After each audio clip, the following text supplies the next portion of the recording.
what it is. How's it going, everybody? Today we're going to be talking about Thanksgiving Day, the newest Grindhouse / B horror movie coming out in theaters. It's a little late, but better late than never. So we're going to talk about all the things. We're going to talk about all the food on the table, all the kills, all the bloody murder and stuff. And of course, we're going to be talking about some other plot points that you're not going to want to miss. So sit back, relax, grab a snack, grab a beverage, and listen on in to the first ones to die.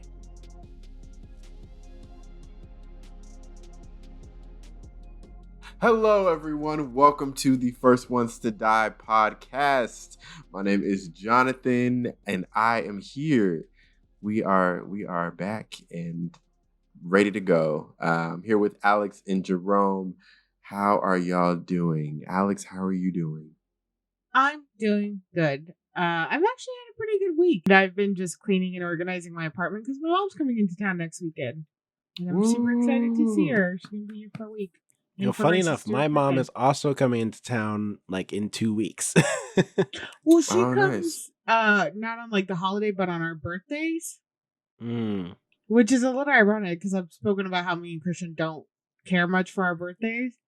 But our mom really wants to celebrate them. So we're like, okay, that's fine. So she comes like in April for me and December for Christian. So I don't find the appeals of birthdays. It's also the whole singing happy birthday. I'll deal with a lot, but I really want the singing to stop. It's been 32 years. It's a celebration of your birth. Happy birthday. My birth was traumatic for everybody. Like I'm gonna be never. I feel like there should be a timeline. Like after a certain age, you shouldn't get have to be so mad. So sad. Once you're 70, no one's singing happy birthday to you. So just sing to yourself. It stops when the candles are no longer on the cake, but rather at the wake. That's when it stops. Bars. I'm going to need somebody to sing Happy Death Day at my funeral now. Alex, how else was your week? I mean, it was fine. Go act like that. Not go act like that was the hard bar. All right, that's going in a rap song somewhere. I actually have a book. I'm dead. Now what? Where you write like everything, like, oh, this is passwords, this is stuff, like things to have. Oh my God. For if you. Well, I live by myself. Well, that's actually practical. Yeah. I think about that all the time. Where it's like, what if you're like a writer or a famous person or whatever? You have a manuscript that you finished, but now will never be released because it's locked on your laptop that nobody has the password to. I learned Terry Pratchett after his death, and I think they recently got to do it, or it was a year after his death. He wanted all his unfinished work destroyed. So everything was put into like devices and things like that. All were run over and destroyed. He's like, I don't want anybody touching my unfinished work. I don't want anybody writing more of my work. He's like, it's all gone now. He's like, you got what you got, and in death, that's it. That's the thing with music nowadays. Anderson after artists pass, put out got a tattoo on his body literally saying, do not release my work, my posthumous work, and my family owns the rights to say that, which I'm like, okay, you got that on a tattoo, but did you get that in legal writing? Because if it's not in legalese, that don't matter. Well, especially now with AI and stuff, how like the Beatles just released an AI song or something. Well, just to clean up the recording. No, it also finished the song too. Well, to clean it up to help finish it. But yes, they did use AI to. But but it's a good book to have, especially when you like live by yourself. I have all my documents and everything like that. Because I was talking to my mom one day and she was talking about her stuff, and I was like, "Do you guys know where my birth certificate is or like anything?" She's like, "No," and I'm like, "Okay, I should probably think about things and like where they are." It's also like, how do you want your funeral? I was just talking to my sister about this. I want it to be in a creepy church or cemetery or something at nighttime. So when people leave, they feel like something's following them home. It's like a spooky gift bag. Everybody leaves with their own personal ghost. I want that energy at the end of my funeral. But other than that, my week has been good. Just random Nice. discussions I have. How you doing, Jerome?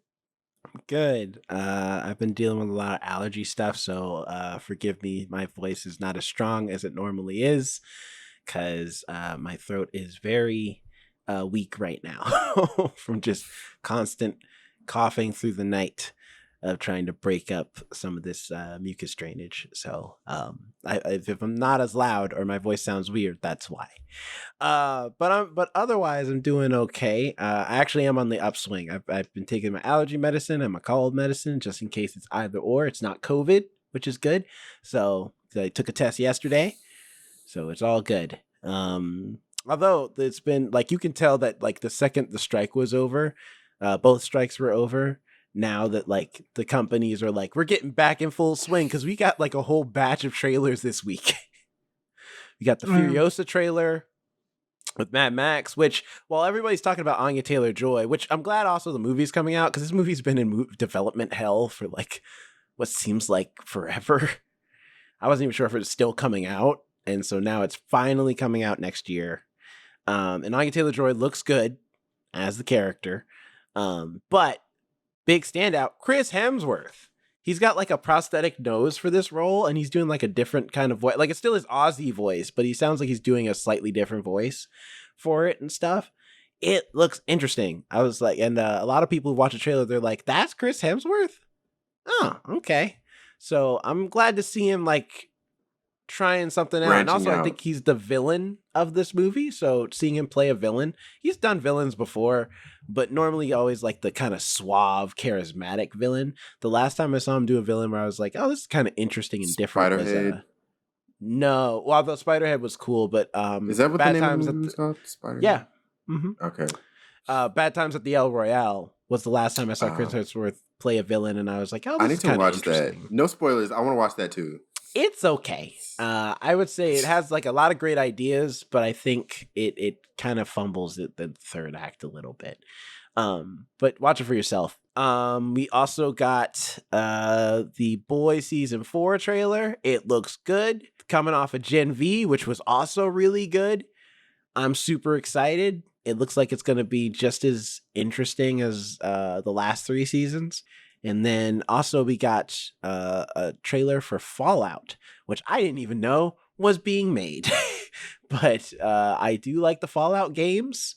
Game content as of late has been actually pretty decent. So with The Last of Us being pretty good. I just watched the Super Mario Brothers movie because I just relit my Peacock subscription real quick. I binged the Hunger Games series on Peacock. Oh, that's it's right. the only place that you can watch it. So, so I watched the Mario Brothers. I still movie, haven't seen Five Nights at Freddy's. I have not watched Five Nights at Freddy's. My girlfriend wants to watch it super bad. But yeah, so I'm like, more video game content. Sure, Fallout looks good. Looks like Amazon Prime is like, here's the, like, we're using budget. We're using budget and we're making a damn good video game based TV show. Nice. So looks good. And then also, Jonathan, you be proud. I've started watching a reality TV show. Been watching Squid Game: The Challenge. That's also on my watch. Well, firstly, let it be known it is insensitive. Wait. The fact How far that have you gotten? To episode 5. I haven't finished. Okay, I'm on episode 4. But like, it is a bit insensitive that they're turning this game that is in the TV show, like, about these people who are so destitute that they would resort to playing a game where they are literally going to die. Meanwhile, most of the contestants on this damn game have homes and jobs to go back to when this is all over, and they're acting like they are going to die without this money. Some of them even going to the point of possibly throwing up. So it's a little annoying in that sense where I'm like, it's not that damn serious. I know it's $4.56 billion on the line, but at the same time, you act like you are not going to be the same person with or without that money. You'll be all right. But at the same time, that out the way, it is still a fun watch, I have to admit. I got it, like, it took me, like, after the second episode, I was locked in. I was like, man, this is kind of fun. Like, because you can't root for anybody. Because you'll root for somebody, and then, like, and it's, the show tricks you. They get eliminated. the show tricks you. It'll get you invested in a person in an episode. It'll be like, you'll learn this person's backstory, all about them, like, you know, their drive and things. And then they'll get eliminated, like, literally the next scene. And you're like, what the fuck? I thought this character was going to be in for the long haul. That's how this works. What are you doing? Which I appreciate. I wish there was more of that in reality TV, because it's so predictable when you have over 400 people competing in this reality show. Obviously, not everyone's going to be highlighted. There are people on this show. Yeah, there are some scrubs where you're like, you're just here to get eliminated. I don't even know your name. Most of the people, you're just a number. Most of the people on the show are. They have a select few people that are the main characters that they've decided to highlight. And it's so predictable when all of those people, you know, they're going to be the ones that are going to last a while, or they're going to be the ones at the end. So I appreciate when we get a little surprise. Oh, this person actually gets eliminated. This person gets eliminated. So there's it's not one person predictable who got eliminated, and I was like, I thought this guy was going to go all the way, because he's been the highlight of all, like, every episode up until this point. Is this episode 5? Don't tell me if it's episode 5, but... Don't tell me as I ask questions. Are you talking about the guy in, like, episode 3 that was, like, the villain guy that everybody hated? Yes. Okay. Yeah. I was like, that's insane. I was happy when he got eliminated, because I mean, everybody was, but but to be fair though, it's because I know he's from my state, so I was like, I know people just like him. I do. I used to be a lot like him too, to be quite honest, before I left South Carolina. So I'm like, on one hand, I was like, it was a weird sympathy / empathy thing going on with him, where I'm like, I get why people don't like him, but at the same time, I understand him. I understand why he is the way he is. But still, he said when he said to the one poor guy, he said, "Look, I'm not gonna touch you. I'm not gonna touch you. But when we get out this bitch, I might touch you." I was like, okay, this guy can go. Although, to be fair, that guy had to go too, who he's talking to, okay? He had to go to both of them. But the point is that, like, Squid Game The Challenge is a fun watch, I will admit. The last episode's coming out this upcoming Wednesday, so, because they've been releasing it week to week. But I caught it at the right time where, like, I can binge it because almost all the episodes are out. But, it's a fun watch if you like reality TV and you want to see some people compete in Squid Game games. Also, the nice thing too is that not all of the games that are, because you know they can't kill anybody, so like they're not gonna like paintball them, right? Because I think they shoot them. They shoot them with like softer ink pellets. They're not like hard paintballs. They're like soft ink pellets that like just stain their shirt. I saw the clip with the guy when they're doing the cookie part, where they're trying to needle it out, and one guy get killed, and one contestant's kind of just staring at him like, no, he's dead. Yeah, I know, because they make them lay down like they are dead to simulate like, hey, you're dead, fall down. Although they did one dude wrong. Although I like the whole game, I like to embody myself whenever it's reality TV shows. I like to embody myself of like if I were there, and I like normally I embody myself if I'm like a contestant. And this time I'm like, no, I'm one of the guards, definitely, because there's a bunch of people where I'm like, you are annoying. I can't wait till you get shot, till I could just shoot you with a pellet in the face. And then but then there's like one dude, he like laid out because he's so devastated. He's like, no, and he like lay on the floor, and in my head I was like, don't think just because you laying on the floor that we not still gonna shoot you.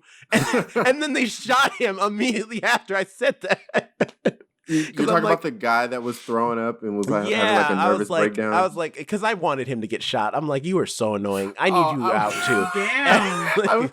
I was rooting for him. I was like, you got this. You got, because everyone was so mean to him too. Like, and he was talking about his story. He's like, I think that was funny when everyone comes in. They're like, yeah. All their teams are like, woo, yeah, you're awesome. His team comes in. They just stare him down. I'm like, Because- so ain't no cheers for me? Ain't no cheers for me? All right, I could use the support too. I could use some cheers too. For context, Alex.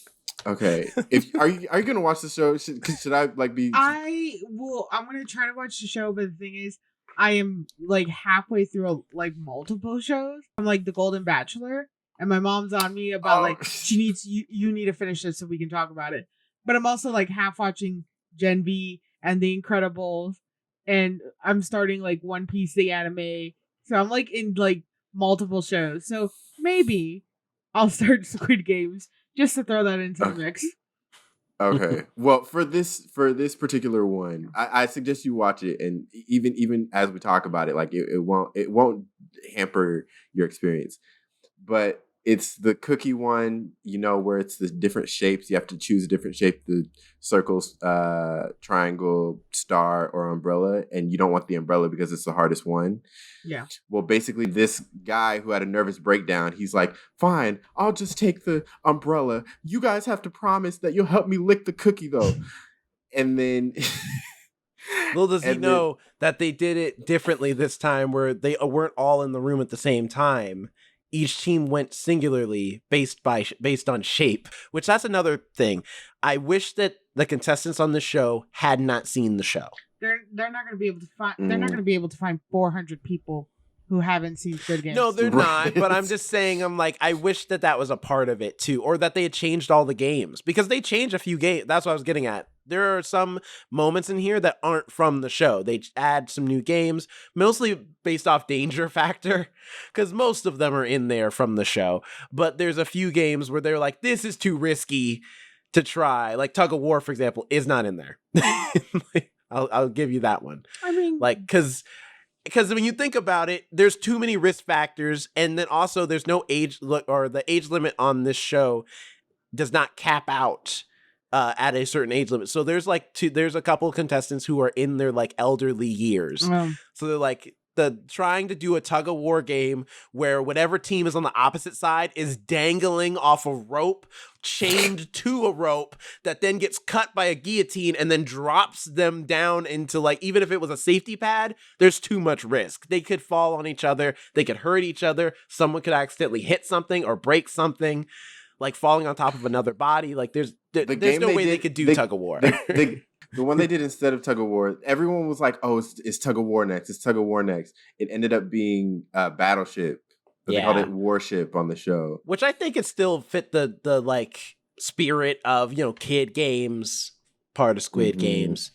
But yeah, so like they do make some changes. So I wish they had made more changes, throw off the players more, because like, do you know how gross it is for them to start we watched it in the show, the cookie challenge, and only one person thought in their mind, wait, it's a cookie. If I lick it, I can get it out easier. All of them know that. So there's just montages of everyone. Like it's so, and then like the cookie looks so nasty. There's one dude that had like a whole puddle. It was like, I saw multiple people had like, it was like liquid in their cup. Right. It was nasty. So gross. And it was like brown too. It was why was it? Oh, because it's mixing with the honey and the stuff on the cookie, yeah. But still, it's like, it's just so gross. And I was like, I really wish y'all hadn't seen the show. Like, so this would be less gross. What if they must have had to do some like major equity checks, because I would be so mad if my cookie was like a little overbaked and then it cracked easier because of that. Like, they must have had to make sure each one was exactly. Funny enough, though, also, this is the last thing I'll say about Squid Game, because we got to get this a review. But, and we got to get we got to get to my week first. Yeah, we got to get to your, Jonathan, like your week. But I also thought, like, there's like, because it's a reality show, so people are making alliances all over the place. All the black people, though, seem to be cool with each other, even though they're not an official alliance. But all the black people just talk to all the other black people, and I'm like, I'm like, we don't have to say we're an alliance, but we all are. We already know the deal, all right? Cocoa butter gang. We all share the cocoa butter together. And we then all there's share that in the one same white hair guy products. who was in the alliance as and well. that one white dude who's rocking with us. But everybody else, so I've dubbed them Mark's Cocoa rocking Gang. with us, Every and we're black rocking with person in Squid Game Challenge is Cocoa Gang. Cocoa Gang for life. We out here sharing cocoa butter and out here sharing strategy together all day, every day. I think I'm gonna add that show to my roster and stop halfway through. I know. We basically just did a mini review of. I mean, it is fun. It is fun. I have to admit, it is fun. I would have preferred if they had taken that money and just fast tracked the Squid Game season 2. But if this is what we have to hold us over until season 2, then that's fine. They've either made it or made it now, or making it now. Also, I think it's coming out next year. One dude who's on the show, Steven, I know him, not personally, but I've seen his YouTube channel. He's got a popular TikTok YouTube channel with his family. That's what I thought. I'm like, he looks really familiar. I've seen him on TikTok or like somewhere before. His wife and his 2 girls are super popular, like on TikTok, and of them, and they're a very sweet family. They look like a great family unit. But he seems like a really cool dude. Based off of not just the show, but also like his TikToks and stuff. So his TikToks must not be doing very well if he's now on the Squid Games. See, that's what I'm saying. People like, no, I feel like everybody on that show is actually doing pretty well for themselves. Like, it's not like they're struggling at all. Nobody on the show is struggling. All of them are just sad that they're missing out on all this money. But like, that's literally it. Well, it's like, I guess they didn't want to get too close to the show where they get people like who are completely miserable in their life, because I would do it if at this point in my life right now. Let's sign you up for season 2. I would want to see you on season 2. That'd be fun. You'd have to do red light, green light. I know you don't like that game. I don't think I could either play dead either. I'd probably have my hands like fidgeting or something. I'd be a terrible dead body. I noticed when people were doing it, they kept putting their hands in their pocket. Oh, I do that when I lie down. It feels good for like my back. It's like more comfortable to have my hands in my pocket. Wait, so after they get shot, they lay down, right? Yeah. Yes, after they get shot, they lay down. But there are a few people that were trying to like cheat the computer by laying down and just being really still on the ground, and then got back up. And like that's what the ink blots are for, so that there's like that's why they shoot them even if you lay down for like certain things, like the cookie challenge. They still shot that guy because he was on the ground, because that way they can visually look at your shirt and be like, oh okay, you're out. Because some people, they won, then they'll lay down. They're like, because they're like relieved. They're like, whoo. And it's like, but they're not eliminated. They're just on the ground. So we got to differentiate who's like who. When you were saying the woman squatted, I was like, is she going to jump back up? Was that her plan, or like? No, that was not her plan. She literally says too, she's like, why did I squat? I can't hold this. So if she squatted after she got shot, she just has to stay there? No, she squats and then she moves and just like she can't hold it just anymore. gives up. She literally just kneels down in like fetal position and just takes the shot. She's like, I quit. I'm done. All right, I gotta watch this because I'm again confused. My brain's like playing something in my head, but I don't think it's right. I don't think what my brain is creating is right. Well, I say watch it. Audience, if you're listening to this, let us know if you watched it as well. And let us know if you want us to do a full review, like once we finish the show, because neither of us have finished it yet. So, and then Alex hasn't started it yet. So, we might do a full review once the whole show's out if you like it enough. I'm excited for the hopscotch one. See, I'm but again, it's safety version of it. Yeah, it'll be like they're gonna do it, but it's gonna be like a downgraded version. That's why I'm like, I don't know. This show, every time I watch the show though, it still makes me feel a little weird that I'm like, it just feels like I'm watching Middle America like tear each other apart just for like. Well, that's the thing. It's money, technically not even just Americans though. That's true. Like people they have a few people from different countries. Yeah, mostly but the UK. It seems like mostly America. Yeah, mostly the UK and America, and I think a few Canadians here and there. But yeah, a few Canadians here. They're just sprinkled in. One specific UK dude in particular, he was like a character too, for sure. Although he sounded like he was from another country. He might have like been born in another country and then maybe lived in the UK. I don't know. But regardless, yeah, I think you'd like it. Jonathan, how was your week? My week was good. So at the beginning of the week, I was in another state. I was up in Seattle visiting for the holiday weekend. And that was fun. Got to see Alex and Jerome and Lauren on 2 separate occasions, which was nice. And we'll talk about the second occasion in a bit.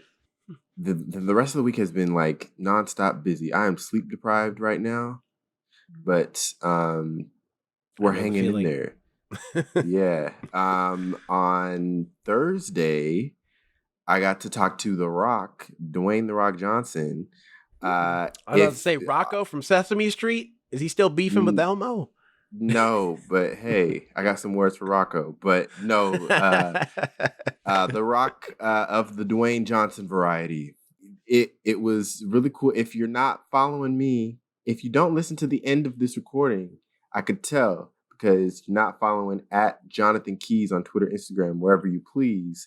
Because on my stories, I posted he had this like activation that my job we were doing like a partnership with. For Terramana, his tequila company, they were doing a Mana Holiday House. They had like tequila French toast with tequila in the syrup, ice cream with like tequila in the ice cream, and of course they were serving like tequila as well, just straight up. That's just too much tequila. I'm sorry, it's not too much tequila, and it's not.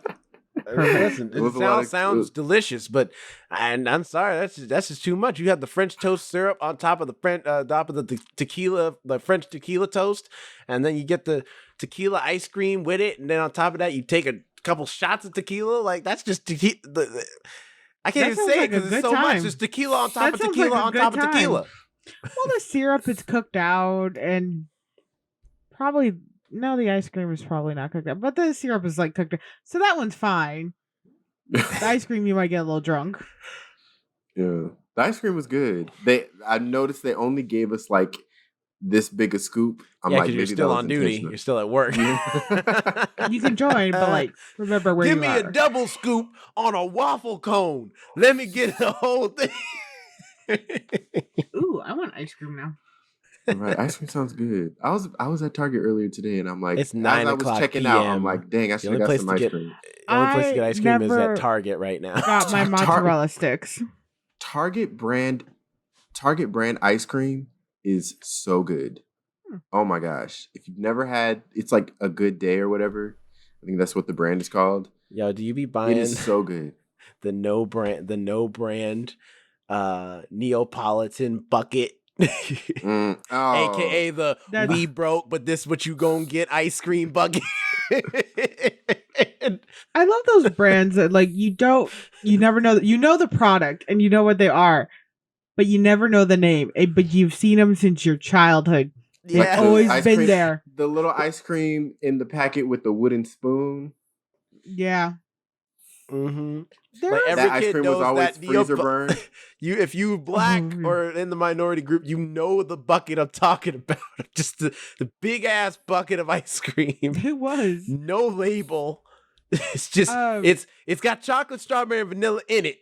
All right, you got to scoop it out carefully so you don't get a little bit too of one edge on the other. I used to mainly eat the chocolate and the vanilla. I was never a big strawberry person. I'm still not a big strawberry ice cream person. Same. I don't like strawberry ice cream. Yeah, me neither. I would buy the bucket if it was just chocolate and vanilla again. I have nowhere to put it because my freezer is like this big. What if they put tequila in it? I mean, I could put tequila in it. How? Do you just like cut a hole? Like, do you wait till do you wait till it becomes ice cream soup? What you do is and then do you pour it in and then you freeze it again? No, what you do is cold stone it. First of all, tequila doesn't properly freeze. It's alcohol. Oh, true. Yeah. When you fair cold point. stone it, you just like do the little dicey and bushy thing. Yeah. Gotcha. Did you ask Dwayne The Rock Johnson when Black Adam 2 is coming out? I did not. No, I asked him what he thought about his wax figure, and he said, "I love it." And then You should have asked him what he thought about his performance in Black Adam. I actually think he that was a would have good been Black. shady. He was good in well, Black the Adam. thing was, It's like the script didn't help him, but I think his performance was actually pretty solid. I think he could have made a good villain. He's the Scorpion King after all. I did not bring up Black Adam or Black Adam 2. I feel like he would have given me a death It's a glare, sore spot. and I You would have would've- came back here with a black eye. Talk about Black Adam, you get a black eye. Ask him That's a bar right there too. what was it like to meet Henry Cavill in real life. Yeah, but he was very cool.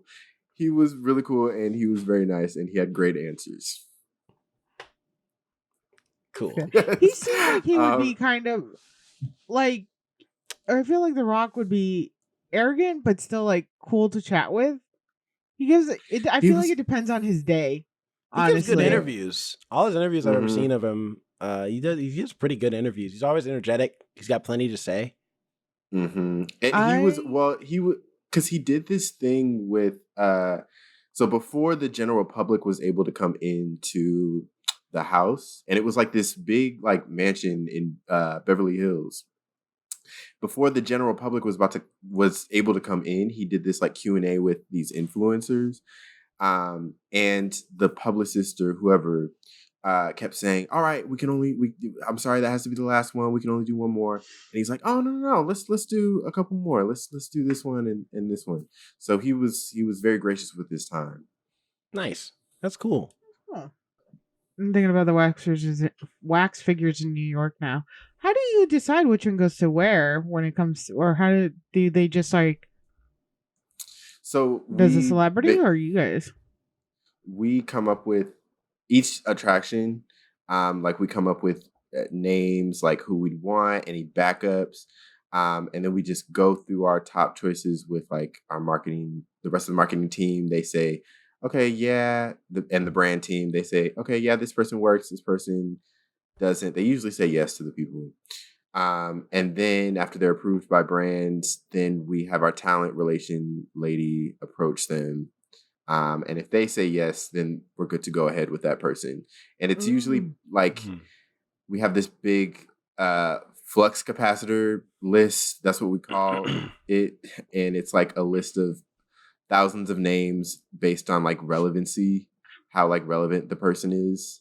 Like in an order, like 1, 2, 3, 4, 5, and so on.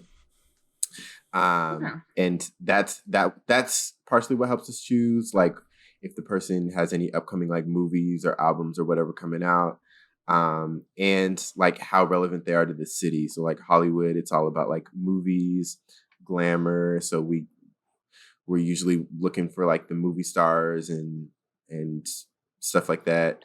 Do they still do New like York- specialty figures, or is it now just pretty much all celebrities? Because like I've been thinking about like the Halloween room where it's like, you know, those are like Frankenstein, Mummy. Yes, technically they are celebrities, but it's celebrities in costume as those characters. So I'm like, do they still do that too, or do they just do like celebrities right now?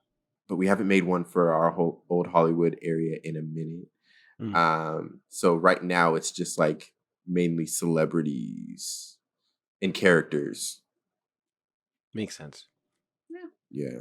Speaking of characters, a movie that had plenty of character in it. Thanksgiving. Oh, sorry, I forgot to mention. Okay, rewind. Today I saw the Beyonce Renaissance film. It was almost 3 hours long. And I enjoyed every single minute of it. All these damn movies that come out this year that have been damn near 3 hours, if not over 3 hours. Y'all need to cut y'all shit down, okay? Well, Look, okay, people that have time have lives to get back to.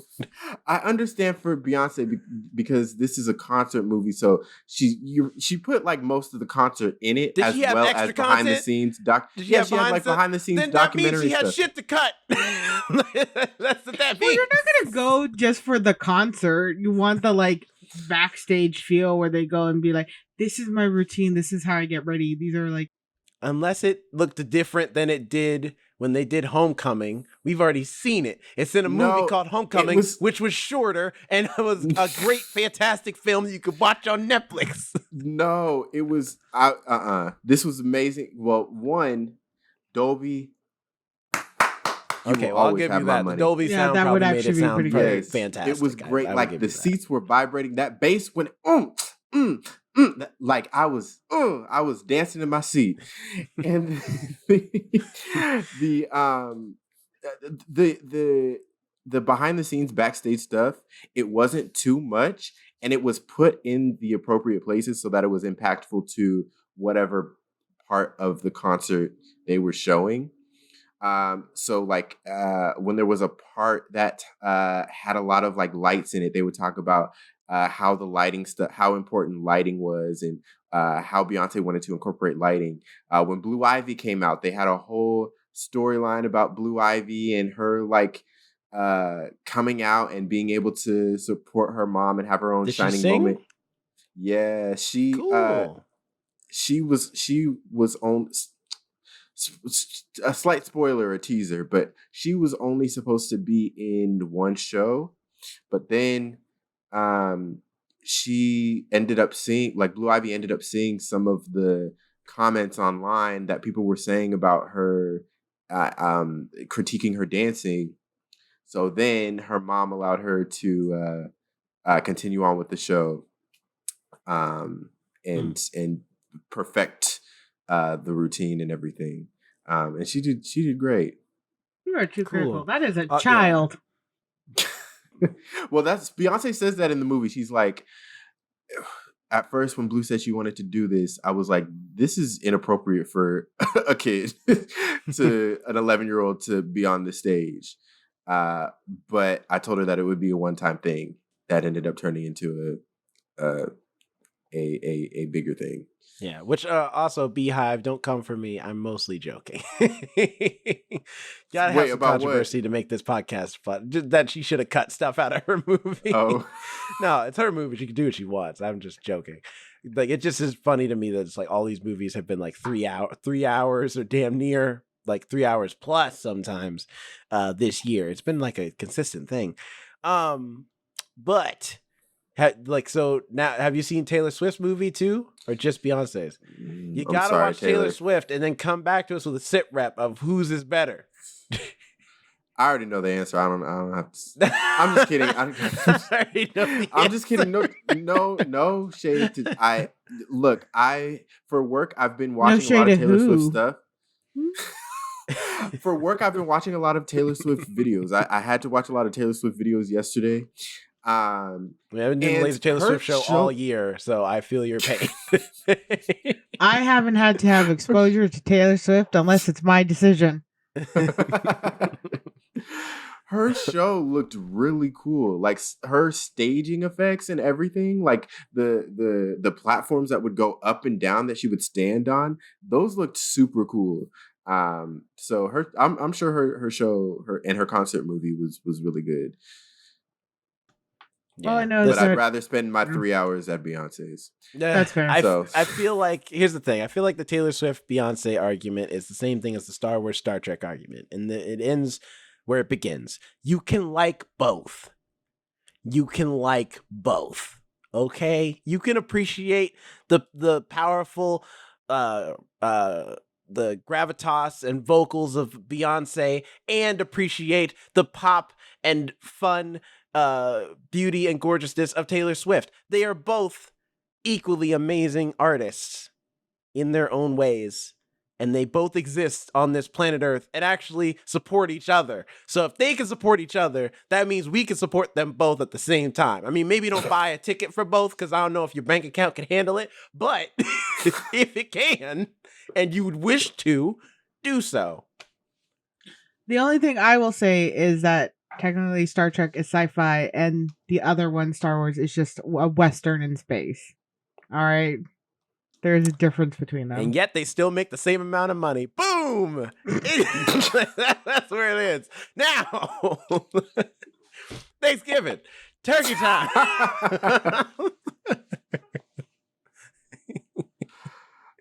Well, we saw this movie this week all together as a group. The first time we've seen a movie together since Suicide Squad. The Suicide Indiana Squad? Jones. Oh yeah, that's Indiana Jones, yeah. that was. We didn't do a review on it, so it didn't count. We got jolted in the seats. We saw it in 40X. I almost fell out of my seat. When those stairs. That's the scene where I almost flew out of my seat. It's like jolting you. This one we saw in a normal theater. Yeah, this one we saw. That's because there was no 4DX showing, but if it had it. I feel like we would just get hit with blood splatter. What was somebody summarize? What was the movie about if you can't tell? Thanksgiving is about on one fateful night. Or rather day, actually. Yeah, one fateful Thanksgiving day. No, it's night. Well, it starts at night, but then the most of the killings happen in the daytime. But it's like, night. Anyway, during a Thanksgiving time, bodies start piling up. That was my first thing. This movie should be called Black Friday because that was pretty much like the premise, the concept of the movie. It should have been called Black Friday. Thanksgiving time, around the area. But anyway, during Thanksgiving time, a serial killer starts attacking a group of folks that are responsible for a previous Black Friday massacre. And so the bodies start piling up as these teenage kids, one in particular is a young girl who's trying to solve the mystery of who is committing these murders and how she can save her friends. That's my summary. I didn't read that off IMDb, so I'm sorry if it's not too official for you, but just, that was a good summary. I mean, that's pretty much it. I always like how in these type of movies, the young character is always trying to figure things out. And it just reminded me of this TikTok where this person's like, she's like, oh, if there was a normal person in like Riverdale or a normal teenager at one of these like movies or shows, and she's like, okay, how about we let the police handle this? Why are we going into the woods looking for a dead body? I have geometry homework. What's going on? Do you not do your homework? It just reminds me of that sometimes because I was like, she literally went to the cops with the evidence, and it's like, shouldn't I have the cops? Also, we haven't done this in a minute, but when we do movies that are still out, audience, just so you know, we how we do our reviews is we do a general discussion saying like what we thought about the movie, and then afterwards, we'll give you a warning. Say we're going into our spoiler section. We're going to spoil the whole movie, talk about whatever we want to talk about, and give our full rating at the end of the film. But Alex, you go ahead and start. What is your general thoughts about this movie? It had very much an early 2000s vibe for me sometimes, where they made the teenagers, mild spoiler, not really. They just made the teenagers kind of stupider than what I feel like average teenagers are nowadays, or how they're presented in movies anyway, especially the male football character. A lot of machismo there. He wanted to go fight people. But it was I feel like they were like pretty much average teenagers in the sense that like they talk a lot of game, but then like all it takes is that one girl to be like, come on, man, chill. And they're like, okay. I am very blessed, so I am not around teenagers or children. So I don't know what they act like anymore. So I get the pleasure of wondering if that's actually how they behave nowadays. But it was a pretty decent movie. You definitely got what you expected for a movie called Thanksgiving. Not that much of a thinker. A lot of blood spill. Surprisingly, not as bloody as I thought it was going to be. It's still very bloody, but not as bloody as I thought it was going to be. And I had fun with it. I thought it was entertaining and fun, and just one of those movies you really go, not to like think about it or think about people's acting or stuff like that. This was just like a movie I'm going to see with friends, and that's all it needed to be. So I had a good time watching it with you guys. Oh, same. I like going into it. I didn't know anything about it other than it was a slasher movie about Thanksgiving. I appreciated that Patrick Dempsey. I've never I don't think I've ever seen him in a movie. I've only seen him on TV. Has he done movies a lot? I don't think Mostly so. rom-coms. Didn't he do rom-coms? Yeah, I he was does about like to a say. lot of rom-coms. The last thing he was in that was like outside his wheelhouse was Transformers 4, and he was terrible. Wow. But to be fair, it's not Dang. his fault. The whole movie was terrible. I'm sure he was just like, I'm not giving my A game to this because nobody's giving their A game at all.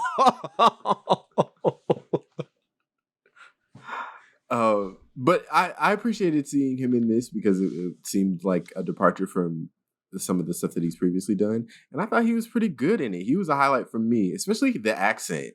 The accent really, the like Yeah. northeastern accent that he was having there. I thought it was really good. I was like, is he? It was is that his- strong. It was good. Yeah.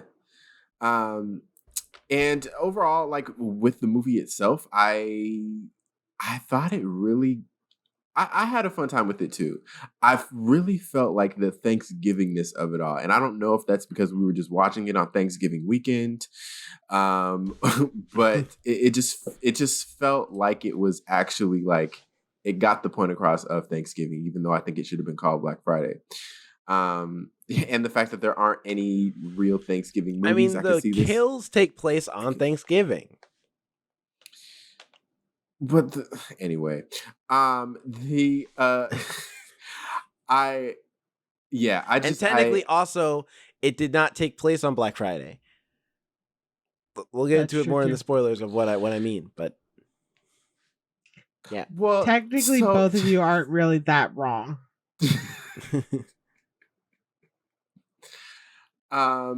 Anyway, yeah, I had a fun time with the movie. I thought it was I thought it was a good time, and that's all I like to have it with my movies. Funny anecdote because my mom, because I was back home, she dropped me off at the theater and then picked me up.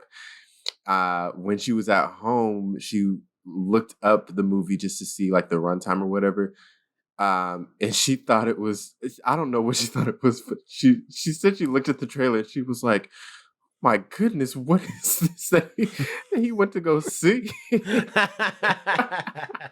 No fairness, I didn't even know what we went to go see because we were like Thanksgiving. That's the only really thing out there, and I was like, okay. And I think one of you was, it was Lauren who told me, it's a horror film. I'm like, is it? I don't know what I thought it was, but I was not prepared for it to be a horror film. So I was like, huh, okay. And I think in one of your messages, I think you called it Thanksgiving. I'm like, I feel like that should have been the name of this movie too. No, they could have can't called it because that Thanksgiving. movie already exists. That was Oh. the original Thanksgiving I horror think I'm movie the one slasher who movie. called it Thanksgiving because Jerome had mentioned it the episode before. So in my head, I was thinking, it's Thanksgiving. Yeah, Thanksgiving is great. It's a lot of fun. It's so bad, but it's really funny. Jerome, your thoughts? I enjoyed the movie, but this movie is in my wheelhouse to be enjoyed. Like coming off of this being one of the fake trailers that were in front of the Grindhouse movies that Quentin Tarantino and Robert Rodriguez did. Same thing that inspired Machete.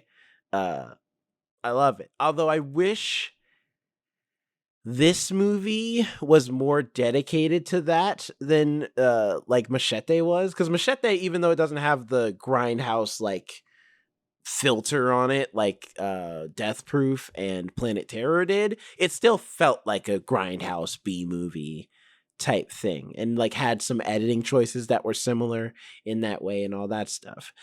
This one doesn't. This one is very much trying to play it straight, but it still wants to have the camp of a Grindhouse movie, which is why the kills in this are very bombastic and big. Like, people die from like paper clips in this movie. Not literally, but just like you could imagine it.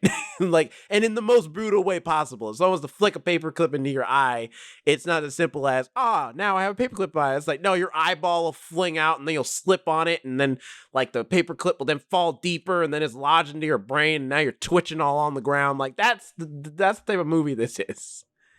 And they dedicate, I will give them that, from the moment the first kill happens, they do not like take like, you know, back down from being campy and being bloody and gory for the sake of just having fun with it, which I can respect that. I think the cast is pretty good. Not everybody is batting at 100, but I think it's because, you know, it's a horror movie. A lot of people, like, somebody's got to be the cliche character. These characters aren't exactly the most fleshed out people. They were all kind but of for the what they're cliche given characters. to do, I think they do a pretty good job. What'd you say, Alex? I'm sorry, I didn't hear you. I said they were all kind of the cliche characters. Yeah, exactly. So it's just like yeah, I don't really have much more to say than that. Other than it does live up to, or rather, it tries to live up to that fake trailer. But I wish they had gone a little bit further with it, as far as like the camp, as far in the editing. I mean, not so much in the kills. I think they nailed it in the kills, and even the killer's costume, which I think is the killer's costume is kind of cool too. I appreciate that the killer's also fast. Like, he's not slowly lumbering around like another Michael Myers character or another Jason Voorhees. No, like, when he sees you, he hauls ass with that axe. Because he's coming for you. And I appreciate that. I'm like, cool, a villain that's like actually about that action. He's like, I'm finna get active out here. I'm here to kill people. I'm not here to waste time. Until the script needs me to waste time. Because there's one scene in particular where I was like, if you don't just kill these people, like, you are wasting a lot of time. You know, sometimes you like to play with your food. But overall, it's a fun B horror movie. You know, if you want to watch something for Thanksgiving to like, that's not, I don't know, soul food for the 11th time, or The Wiz. Watch this. I get if you're into horror films. Yes. Or watch Thanksgiving first, then this. Double feature. All right. Now, let's get into some spoilers. Audience, if you have not watched the movie yet and don't want to be spoiled, now is your time to hop off. But please stay in touch with us at The First Ones to Die on all platforms. Now, you've been warned, Alex and Jerome. To start it off, what was your guys? So I wanted to say, so the reason I said it doesn't take place technically on Black Friday, because in this at that day it's still Thanksgiving. He just started Black Friday early.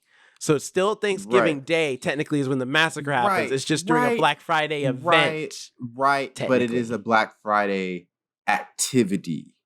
So, with that being said, I state that... Listen, Your Honor, I'm bringing up, like, Black he has Friday. Those other exhibits to prove his point. My case still stands. The defense rests. I mean, notion for this to be considered a mistrial. He cooked up a woman to represent a turkey, so like I think it's Thanksgiving, just based on that alone. Also, where's Plymouth again? Is that Massachusetts? Okay, I kept thinking Rhode Island for a second. I'm like, it's been a long time since 8th grade history. I do not remember locations like that, but the Black Friday thing was an interesting starter point, but it kind of made sense. But at the same time, looking at, Black Fridays throughout history, it's not really like that anymore.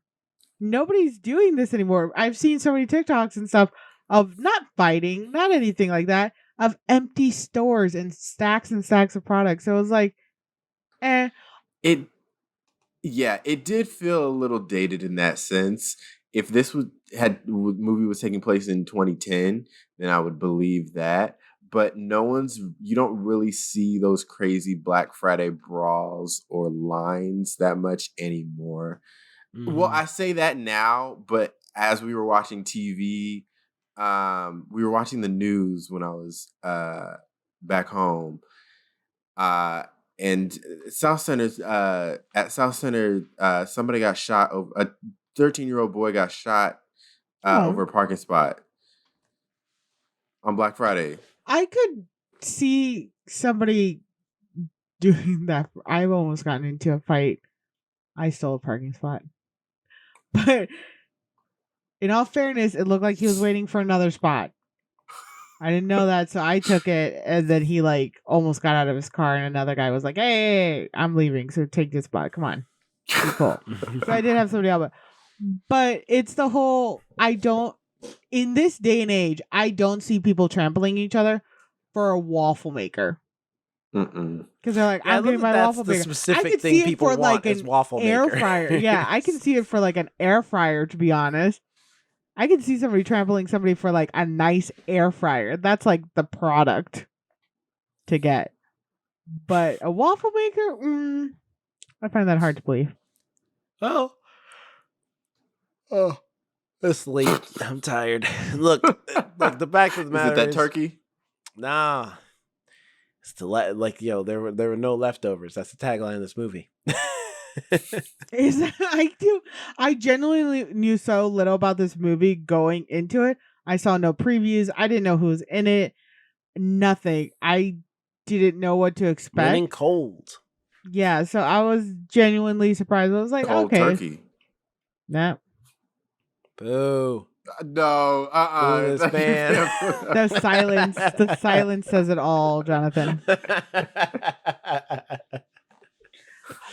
Really going back to the cliche of the characters. When I mentioned that the one football player, the main one, Evan, I was like, is this like a real? Do you think there's like a real person like him out there? Probably. I mean, there's here's the thing: teenage kids like to bluster a lot, especially this day and age, where kids today live in the Twitter age, where you can talk all the shit you want and never have any repercussions for it because you can hide behind a keyboard or hide behind a phone. But the second they have to actually, a lot of them, the second they actually have to fight somebody face to face, most of them can't handle themselves, and if they can, they're few and far between. That's right. So I like the idea that these kids are like, yeah, you know what? We're gonna go over. We're gonna beat up whoever's doing this, and their girlfriends have to be like, if you don't sit down somewhere, we are not the Scooby Doo gang. We are not doing that. And they're like, yeah, okay, but we could though. And it's like exactly because that's what teenagers would do. They would sit behind down because they don't really have a plan. They're just scared. They're just saying whatever comes to their mind. That's fair. Yeah, his character annoyed me so much. It was like when the game got canceled, he's like, I'm gonna go play football. He's like, his friend was like, Scuba was like Scuba, which was an interesting name. But I did like the way they like described it. Yeah, because you find out his real name, and the cop, that joke was funny. Where he's like, nah, Scuba's better. He's like, yeah, go with Scuba. And he's like, oh, I'll go get him. He was just like done with his friend's shit. He's like, we are being hunted, man. We're about to be murdered. You care about a game right now? People dead. Yeah, and I gotta chase after you by yourself, bro. Watch me. It's like what? All right. Well, I guess. I will say I did like that they made, I guess, the kids not stupid, but not very clever. Because in like a lot of horror films involving young people, they figure things out quicker than the cops, or like they're very like, we can do this. We know how to outsmart the killer. No, these kids did not know how to outsmart any killer. They were very just like dumb luck for some of them. So I did like how it made it feel like, okay, I could see this like being a real teenager doing that. One thing that was truly unbelievable and unrealistic in the movie, and me and Jerome talked about this after the movie, the fact that the killer is continuously streaming on Instagram, posting, going live on Instagram, posting on Instagram. That stuff will get you blocked, taken down in a heartbeat, and investigated. But in this reality, the killer can just stream that easily the most unrealistic thing in the whole movie, and that's saying a lot because there's a lot of stuff in this movie. I mean, a woman literally, like, her skin freezes to a door in like 2 seconds because she got dunked in some water. And then immediately as she tries to run away, she gets hit by a car into a dumpster. But instead of it just squishing her against the dumpster, half of her body falls in and the lid closes shut so hard that it cuts her in half. Clean in half with That's her true. entrails coming out like sausage, which is not a joke because literally they go to the crime scene and they pick up her entrails and I appreciate them trying to do it practically, but clearly they're holding freaking sausages in They their didn't even hands. like make like one, because like an intestine would just be one long one. There was like, it was twirled up. There were parts that were like twirled up. Like, that's clearly sausage. Like, you could have Just raw uncased it or sausage. something, or like made one long casing. No, you just went to the butcher shop and been like, all right, just hold it for the scene. We're gonna actually make it for lunch. So like, don't put it on the ground. All right. That's gonna our have lunch for some- today, okay? Yeah. Just gonna have a little Don't sausage. get it too messy. Yeah. Just make sure it doesn't, keep the gloves on and don't let it touch the ground. And we're good. You know? What was your guys' favorite kill in the movie? You know, I gotta Or give it to him injury? for creativity points. Cooking that The lady. turkey? Mhm. Yeah. That's The that's human creative. turkey? This man took the time to literally get seasoning. He was putting the goddamn 11 herbs and spices on this bitch. Then took the glaze and the butter. He is taking his time. Like he's actually gonna eat this woman, cooking her, I like and how then he, puts put- her in there. but he also puts the temp in her, like you do with an actual turkey. So when they're done, it pops. Mm-hmm. You know, when it's fully cooked. And when he cut the piece off, I'm like, okay, you did that. You cooked it. You cooked it was well. a clean cut, and it looked crispy. Mhm. Even took the head and everything. Although the whole time I was just like, I was laughing to myself because I was just like, I'm sorry. I really don't need an answer to this, but I got it. If I was at the table, I'd be like, I'm like, this is a bad time to ask this. Do you think he put stuffing in her? And if he did, do you think he did it the traditional way?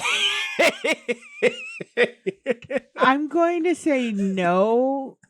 God help me, because I'm thinking about it now. I'm going to say Exactly. no, because you put the stuffing in before you cook it. Traditionally, Jonathan. you put the stuffing in, and he did not. The sentence is going to come out of my mouth. He did not stuff her before putting her in the oven.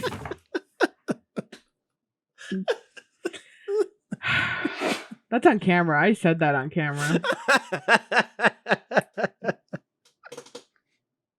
I was just the whole time I was just like, I haven't seen a turkey without dressing in a long time.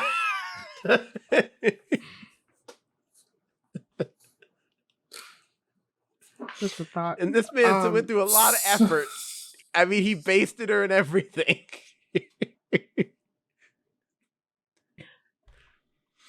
And he presented her. Wait, he also put like the little cufflinks on her too. That's what I'm saying. And he did the- You like what see you what do I with the mean? turkey. He did present her. Like he actually properly presented her on a plate with like garnish going on. But I didn't see any stuffing. Again. I don't want But- to know.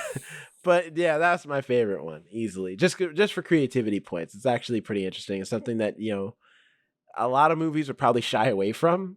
Especially when she got away the first time, I was like in my head, I was like, oh man, that'd be interesting. Like, but I don't know if they're gonna actually do it. And then when she woke up in the oven, I was like, oh damn, they're actually doing it. They are actually gonna bake this woman. I like the cheerleader's death or her. Now, I that do seems think painful. that's in the short. I'm not sure if it is, but I think it is. I'll have to look that up. Go ahead. Sorry. Yeah, I genuinely like that one because one, trampolines are kind of scary to me because you have a hard time like slowing down because it's supposed to keep bouncing you. She was the only one who could not run anywhere. She couldn't escape it. She was bouncing on that knife, and it was just like that's actually pretty scary. So and clever to get him on the trampoline. So the cheerleader's death was high cheddar. Remember appropriateness. Was my favorite one. Can I have one day? Thank you. But I did it. The death that kind of shocked me though was the boyfriend's the boyfriend of the cheerleader, because he came up clean and just snapped his neck. Twisted his neck. Yeah, I was actually like 180 degrees. Yeah, I actually gasped at that. I was like, that came out of nowhere. I was like shocked. So that death sequence between the boyfriend and the cheerleader, actually, I enjoyed that because that one was less campy and more a little terrifying.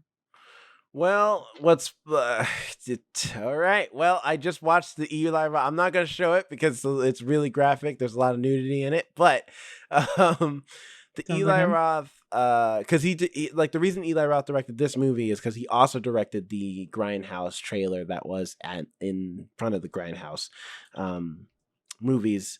So he made the short film that would later become what is this movie, and yeah, that death, both the boyfriend and the cheerleader specifically, is in that trailer. Of course, in the trailer, the cheerleader's completely topless and has no underwear on and does a full split on the knife. So, a lot more graphic than it is in the movie. Don't listen to that part, Cheddar. But it happens virtually the same way. You know, knife through the trampoline, stabbing. So cool. I didn't know that was an homage, but that's kind of cool. Like that he had that homage in there. I really like that. That's the only one that like got me where I was like not laughing because or it was like literally that snapping of the neck. I was just like, I'm like, oh my goodness, he just came out of nowhere and just clean. What about you, Jonathan? What was your favorite death? The most shocking one for me was definitely when the guy gets impaled in the back of the head when he's sitting in the car next to the little girl. Oh, at the parade. Yeah. Oh, the grandpa. I forgot about that, dude. I That thought you were going to talk about the freaking Russian girl when she's on the saw blade. was her own fault. That was her own fault. No, she tripped. Yeah. Did you get tripped up? Can you? I'm like talking into your ass now. That was crazy. That was a crazy one too. That was her own fault because she stepped on the starter to start the blade. By the way, who is doing construction in that house? Clearly, they're not doing it safely. There should be a guard on that saw to avoid situations like that. He's clearly using unlicensed professionals, which they kind of gave him the girl's dad a mob boss type of. Well, her name is Yulia, vibe. So she's supposed to be Russian. Yeah, they gave her dad that vibe, so it's like you don't have licensed construction workers. Also, while we're thinking about talking about we were talking about the cast members earlier with like Patrick Dempsey, Addison Rae's in this movie, y'all. Yeah, TikTok fame.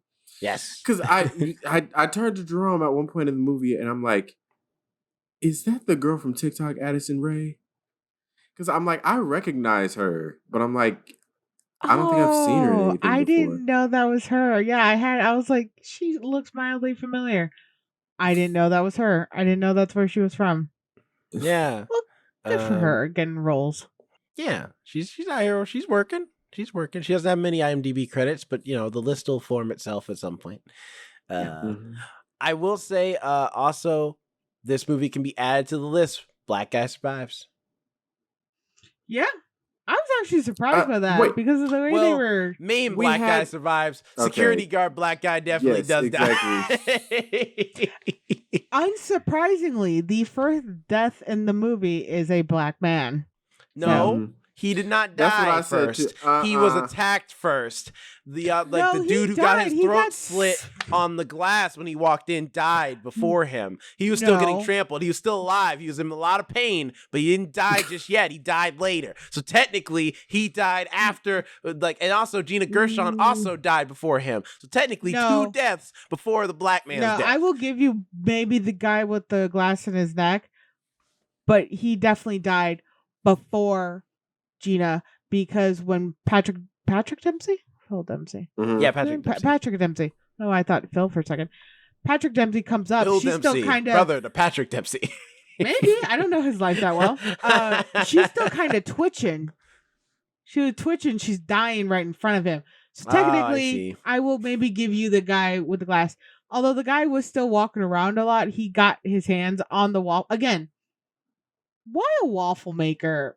Like, why is that the hot ticket? Is that something? Are waffles big right now? Have I missed that like memo where like waffles are like the thing? I think it's Maybe just in supposed to be a Plymouth, joke. Massachusetts. That the idea is that Plymouth, Massachusetts is so boring, they literally will kill for a waffle maker. I mean, nobody's. I mean, their whole parade thing was interesting too because The I'm like, fact that is definitely a small town vibe going on. Right. The fact that the store had a float in the parade the year after this tragic event happened at the negligence of the store was just wild. And they were still like nobody was like, See, but "Boo." if I was Patrick Dempsey when like the crowd's getting all rowdy like that, I would have been pulled my police. Who's gonna call the cops on me? I'm the damn sheriff. I am the law around here. He Blam! wanted to get away. Shut up, Well, they had all a of you. deputy now. So technically, there was somebody who could surpass him on his death or take him down. I'm talking about during the Black Friday event. Before that, before the deputy shows up, just would have lit it up. Been like, look, now what y'all gonna do is get in an orderly fashion, get an orderly line, or someone's not gonna be enjoying Thanksgiving for much longer out here. Because Well, I'll they throw you in jail. almost- I'm not he going to actually tried. murder anybody, but I am going to put you in a prison cell. Well, no, he for tried, and they still rushed him. He had to get out of the way, and it wasn't until he saw his like. All right, well then he A would fair have part- all technically, that was rights a to fair shoot part. them. That's He assault shot on an the gun officer. into the air. He shot the gun into the air. He got their I'm attention. saying if it were me, I would have done this outside before they even got in the store. The first shot's to let y'all know I'm serious. Then I'm gonna tell y'all, get in an orderly fashion line, one at a time. If that don't work, Something tells then I'm me gonna unload the whole round, the whole setting off revolver barrel. a gun in an angry mob probably not going to work out the way you think it will. That's true. He only had but so many bullets too as a revolver, so Yeah. After That 6, should tell you all the that's small it. town That's so many vibes. They have a people. revolver. No, it's more like it's just the fact of I'm like, you're the sheriff. Why don't you just call the rest of the police department to come down here? Because clearly this is going to escalate. And they're white people. They deserve to get one ass whooping on behalf of their own misgivings. Yes, just once in their lifetime, all right? Give the minorities a break. We already got ours trying to be peaceful. Well, I mean, y'all got the black guy to survive. There wasn't one Spanish person in that whole film. At least you got Wasn't your the main toes character? Wasn't she something? She was a white woman. ambiguously white. She looked a little ambiguous. Actually, see. yeah, she was French. She doesn't have much credits though. She's new. Nell Verlaque. She's only in literally 5 movies, going on 6, with this other movie Zoo coming out that she has coming out soon. But she's only in Big Shot, which is the TV series for 20 episodes. So that's like her call to fame, I guess. The Marijuana Conspiracy, Secrets in a Small Town, and she was in an episode of Bull back when that show was on. Back when that show was on. Yeah, it ended back in like 2017. Heard it was all right though. I don't think I've ever heard about the show. I never watched it. It was a lawyer show. Oh, I got so sick of lawyer shows and doctor shows. I want them all to end. I don't understand her dating that one guy who was like mildly apparently creepy with her. Like the new guy? Yeah, when a year span, you watch people die, and it was semi your fault because you allowed your friends in. A good chunk of it was. I'm gonna blame her because she allowed her friends to just push her into going. Ooh, Gibson's trying to fight, and then he almost jumped too far and he's flew out of my hand. Let him see. He wants to see if he can fly. That little baked potato of him. And then made it so she's like, "Oh, go help the guy. Go help the guy." And Ryan, that's his name. His name was Ryan. The dead black guy? Oh, no. That was Bobby. The new boyfriend? No, Bobby was the Bobby's boyfriend. the old boyfriend. The new boyfriend is Ryan. Oh, the new boyfriend was Ryan. well, she goes and tells Bobby, go help the guy, you know, the black guy who's dying.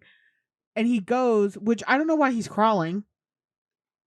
When people are literally stamped, why the fuck are you crawling when there is a stampede?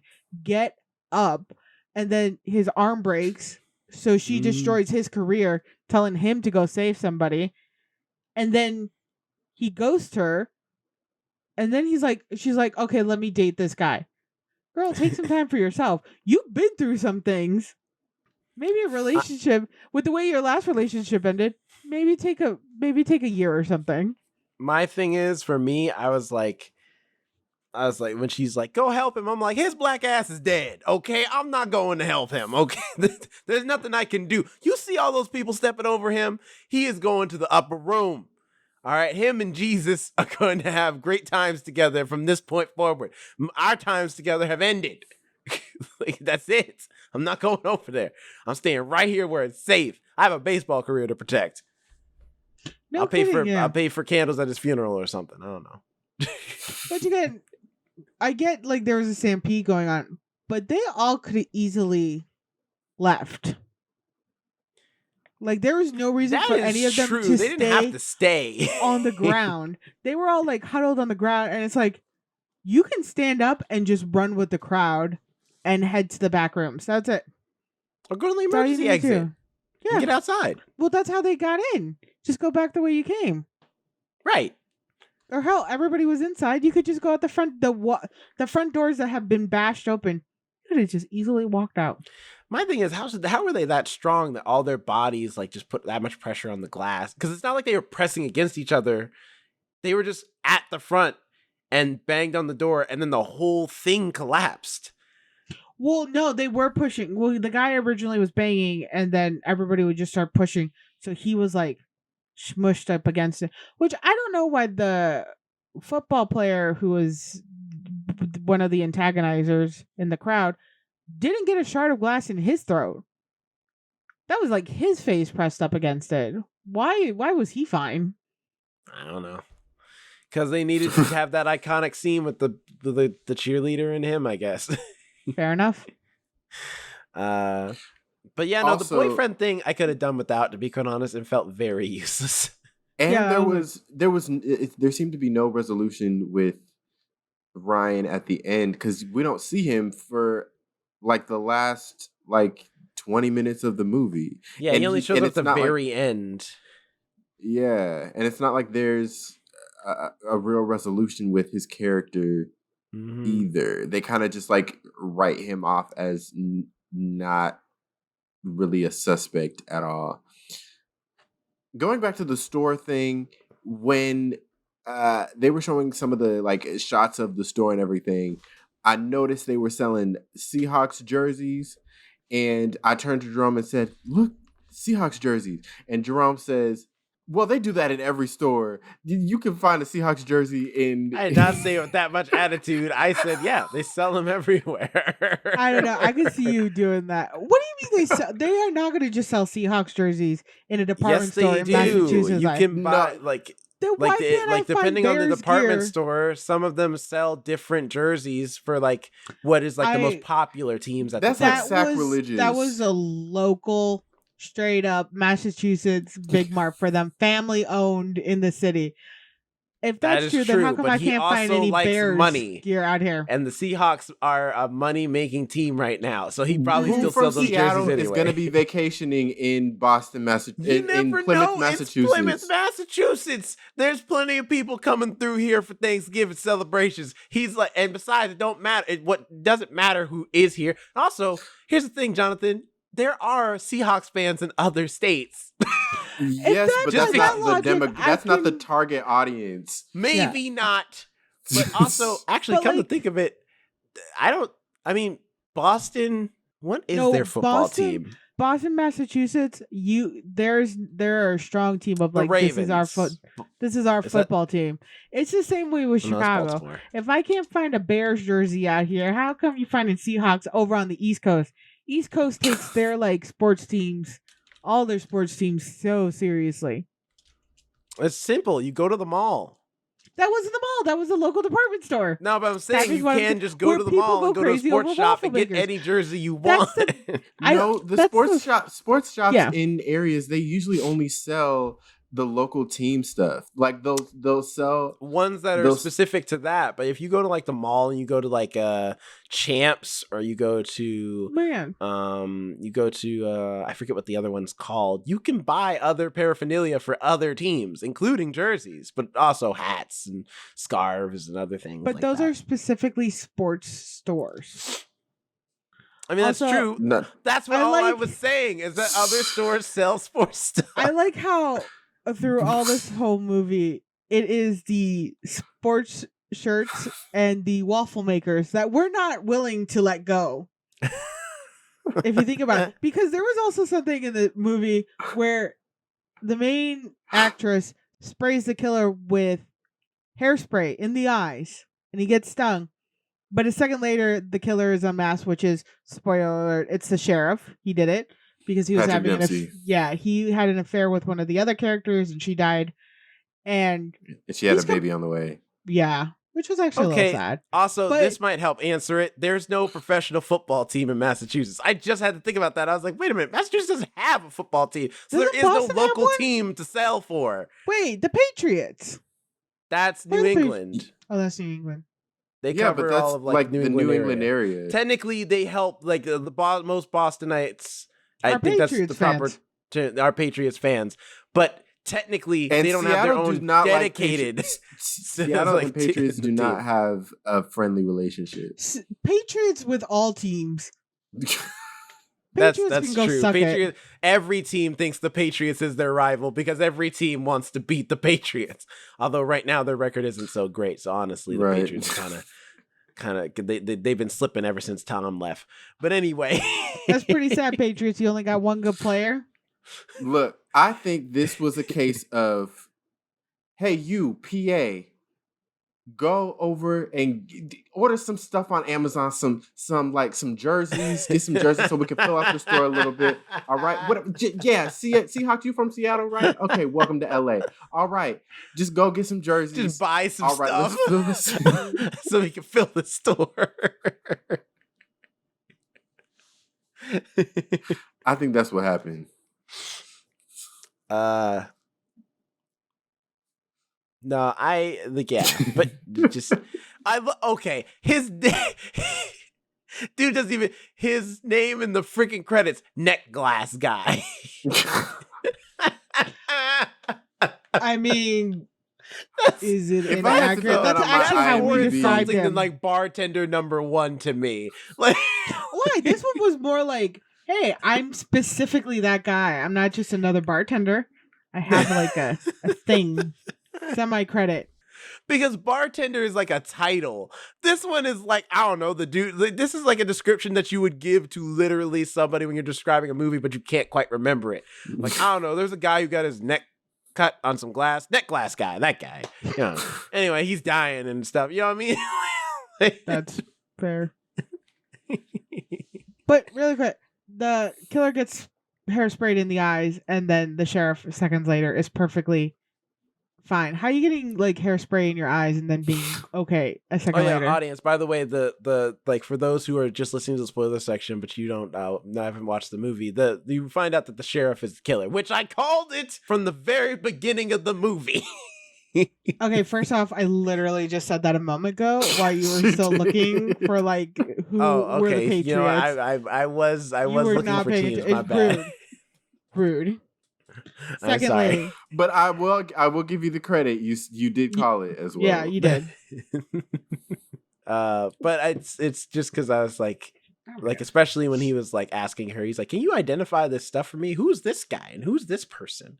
And I was like, Which she "Interesting." technically did she make the kill list? Technically, Because yeah, she made the rest of the kill list because I think he knew about the security guard because he'd interacted with him, and he knew about the lady because she was like the person who like he kind of talked to or Yeah. insulted him like at the front gate. So he knew those two were completely responsible, or Yeah. he blames them anyway. But the other ones, I guess he knew what they looked like, but not what their names were. or where they were, which I'm like, that's impossible because you're the sheriff. You have access to the police database. Even if you don't know, I think he probably just remembered their face, because you can't just search who they are unless you have like some identifier. I guess that's true. Without the cameras, he couldn't like identify who was actually on the scene at that time. I still blame the teenagers, because she originally just let her friends in. That was stupid of her. And then she dragged her boyfriend in when he's like, I'm going to chill by the car. And she's like, nope, no, you have to come in. No, this is your fault. At this point, you deserve the blame. Yeah, especially because they're jerks. Like, especially Evan. Yeah, because he teases them like, we got your waffle makers. I'm taking 2 of them. Again, so with a waffle maker. That's the part of this movie I will not be able to let go. I can forgive the weirdness of it. Well, it was meant to be campy, so I can forgive every weirdness in this movie, but I will not forgive that they chose a waffle maker. What an air fryer's right there. That is the most popular thing, especially since 2020. For some never know. reason, Some when people people like went their into waffles. quarantine, who likes waffles that much that you're willing to trample a man? I don't know, somebody out there. I mean, they made a whole international house of pancakes. They made it international, Alex. That's how serious they are. Waffle House was was satisfied just making just the few in the South. Like, IHOP was like, nah, this got to go global with this bitch. We want everybody to know how serious we are about our pancakes out here. Pancakes. I want pancakes now. I still want my mozzarella sticks. A few episodes ago, I talked about those. Never got them. Oh yeah, I remember you were thinking of like DoorDashing, right? Yeah, but it was like already close to 10 at night. I couldn't DoorDash mozzarella sticks. It was sad. It broke my heart. But did you think he was like the people he picked? He was justified in killing because he chose technically the 2 people at the front who were kind of more the instigator, the security guard who ran away, and then the 4 teenagers like who instigated the riot, more or less, because they antagonized the people to get them to riot and want to go into the store in the first place. I thought he had a right for that one lady who was just being the first lady, the lady who he stuck her face to the freezer. Yeah, she was just awful. I do think also he was justified in trying to kill the parents. Yeah. Oh no. Yeah, the parents were definitely... because he owned the store, and what's her face? She's the one who pushed him to even do it in the first. And even when he was like trying to be good and trying to make it better and be like, you know what, Thanksgiving, we're closing the store, canceled. Like, she's still like, but the sales. And it's like, first of all, even if there were no murders going on, do you want a repeat of what happened last year? I feel like I couldn't go back to that store. Like, if I was part of that crowd, like, I'd be like, I can't. I'd be asleep. There's nothing worse worth going to Black Friday sales for nowadays. But especially not on Thanksgiving Day. Just go tomorrow. Do you think there will be a sequel to this movie? Because at the end, they kind of left it open. So at the end, the killer's killed by a giant explosion, and they're like, oh, nobody could survive this. But then they focus heavily on each firefighter that left. And it was kind of like... They left it very much open for a sequel. Yeah, that was like you focused on too many firemen. Like, if I have to have an actual critique, it just ends. Because literally they set that up, and then it's fast forward. Now she's sleeping at her house.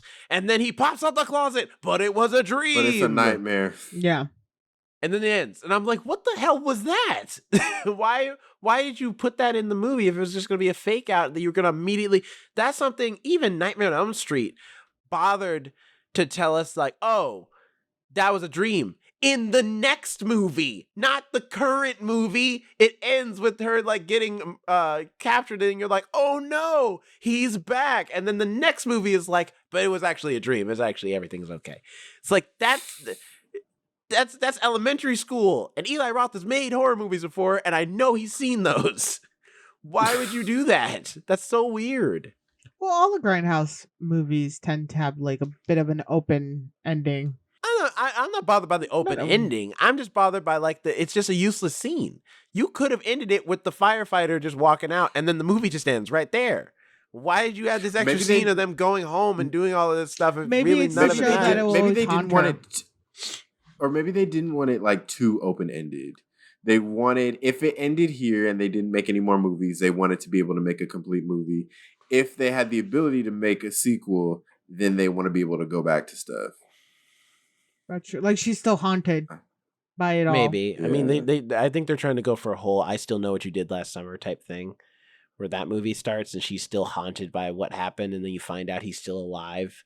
I recently watched that movie. All the characters in that movie are so fucking annoying. Every single one of them. I am genuinely surprised because I Even remember. Brandy? No, that was how I know what you did last summer too. I'm talking about the first one. All of them were just like, I'm okay with you dying. There was really no love lost. See, there. I feel the same way about "I Still Know What You Did Last Summer," including Brandy. Because Brandy, like, although I will admit, the only thing nice about Brandy that I like is that she is constantly trying to be like, girl, if you don't leave Freddie Prinze Jr. alone, he's a scrub, all right? Get with this other dude. The other dude was the killer. Maybe, but she didn't know that at that time. And besides, like, I will admit, Freddie Prinze Jr., I hate, for lack of a better word, he's kind of a bitch in the movie. All right. like, cause I'll never forget that scene. He gets mad at her because she don't want to go back to the lodge where she was traumatized because they killed a person. Cause he's like, it's been a year and you don't want to go back. You know what? Why don't you just walk off then? It's like, you act like it's been like a long time. It's only been a year. She's still thinking about the murder she committed and then the bodies that piled up after that, including her friends. And you, of all people, should know how she feels because you were there. That's fair. What is the matter with you? I wonder if, that's how it's going to be, where she's like, I refuse to go back to Plymouth. Oh no, I have to go back. I feel like, then, if anything, that's going to be a sequel. I'm sorry, I'm still on the Freddie Prinze Jr. thing. And then afterwards, because the plot of that movie is they go on vacation, right? Afterwards, she's still willing to invite him, despite Brandy saying, do not invite him. She's still willing to invite him on her vacation, even talking about, hey, listen, there's like a hot tub and stuff. We could like, do some stuff. And he's still like, oh, so you don't want to go with me to the lodge, but you willing to go on vacation? I would have hung up that goddamn phone so fast. Like, are you serious? I'm even offering you some sexy times out in the hot tub, and you are still out here giving me attitude. Nope, it's too late. Click, I will say, hanging up. For this movie, because a lot of the issues I have with horror films is there's just like a random sex scene in there, and it's always like, was this necessary? They're running from, was this necessary? This movie doesn't really have that. They kind of have it with the cheerleader and the boyfriend. But nobody has a random makeout session. Nobody has sex. Everybody's like, there's actually a killer on the loose and we're scared. Everybody has an appropriate reaction to what's going on. Even the teenagers who are like, we're going to fight him. And it's like, no, shut up and sit down. But like, none of them are like, ooh, let's like do this. And it's like, everybody keeps reminding, there's a killer hunting us. We need to stay focused. I do appreciate that the only, like, the most sexual it gets is when the cheerleader, and even then, you don't, like, all she does is take her panties off, and that's pretty much it. Yeah. Like, they don't even make it as raunchy as it was in the Grindhouse, like, fake trailer they made back in the day, which is cool. Like, I appreciate the restraint, Like, they're like, no, we're focusing on the kills. We're not really worried about the nudity count or trying to show off a bunch of girls' boobs or trying to like just have sex and nudity for the sake of having sex and nudity. So I can appreciate that. That's pretty cool. Yeah. And there wasn't even nudity, if I recall, or at least the most you see is the cheerleader's butt when her like skirt lifts up. Yeah, that's and like that's her bare it, butt. That's pretty much it. Which is like nice again for a horror film, especially one that is as campy as this one. Like you watch those B-rated campy horror films and there's like just sections of it and you're like, okay, again, let's focus on the main story and the killer, because like what's the point of this little like thing you got going on here? I'm trying to terrify myself. Maybe maybe they did that. Maybe. Yeah. Just in case any families accidentally walked into this movie thinking, "Oh, we're about to watch a nice Thanksgiving holiday movie," and then they I get feel to like the first after you scene. see Thanksgiving in blood red text on the poster, Like, oh, that's just the posters cranberry. I And the saw were posters just of the really man- pretty, like white hand, like lettering, white lettering. It's the blood of technically- Jesus. okay, but how do you explain the man? What does Jesus have to do with Thanksgiving? I like how you were so ready to continue arguing, and then you're like, "Wait a minute, why is Jesus suddenly involved with Thanksgiving?" What do you think? That's Jesus over there with the axe and the mustache and the perm, and trying out here slaughtering people? I mean, Like the y'all mask should be they used decorating kinda- for Christmas right now. Ah! I mean, the mask they had of like what was it, John Carver, kind of looked a little Jesus-y. It did a little bit. The modern day interpretation of of Jesus Where Jesus always has a goatee for some reason, well trimmed goatee. and his white. I will say though, I'm looking at this trailer right now because I'm just on the IMDb page and it's playing with like no sound. I'm glad we didn't watch the trailer beforehand because it gives away a lot of the best kills, including the oven scene. You see her in the oven. I think, yeah, horror films kind of do that with a lot of their trailers. They're like, look at all these kills. Cool, but I kind of wanted to watch it. This movie does have a lot of jump scares, I will say, but they're well placed. And it's They're not actual bad. proper like jump scares where the killer's actually coming at you. It's not like a cat appearing out of nowhere. Like, why is there a cat in the skull? No, it's the actual killer or something of that nature that is actually to what's going on. So I did enjoy that. I did jump a bit for this film, Same. which again is a rare nowadays with horror films because they'll do the suspenseful music and then nothing happens. Yeah. And you're like, really? The fake jump scare where you think something's about to happen, but then it doesn't. I hate those when they do that and then the character walks off and it's the next scene. Yeah. And that was like, that's another thing where I'm just like, I don't care for this. It was unnecessary. And why is there always a cat around? Like, I love my Cheddar. Well, he's always around. He's always apparently getting in front of the camera. But he's also not going to jump on you or just appear out of nowhere. He's also a chunky boy. He can't do that. Here's a question for you guys. I expected I did predict that Patrick Dempsey's character, the sheriff, and Gina Gershon's character were sleeping together just because of how they were talking to each other in the beginning. What I did not predict, and I'm wondering if you guys were also surprised by this, was the fact that they also had a baby together. That felt like that just she came was out pregnant. of nowhere. She was I didn't pregnant. expect that. Yeah, that she's pregnant. And I was like, I mean, it's not that it's a bad twist, but I don't feel like you needed it. I feel like the death of a lover is enough motivation enough. Why is think the it baby was important? Needed because that was like his snapping because he's like, you took my family from me, so it was like a whole family instead of just my love. And it just added, I guess, like another twist to it. Yeah, another like this was more serious. It wasn't just an affair. We were having a family together.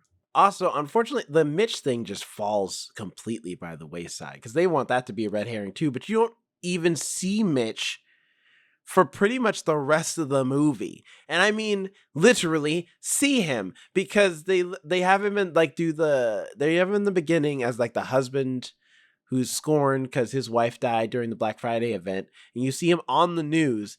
The next time you see that character, he has a mask on, so you don't even know if it's him or not. They could have just hired a stunt double.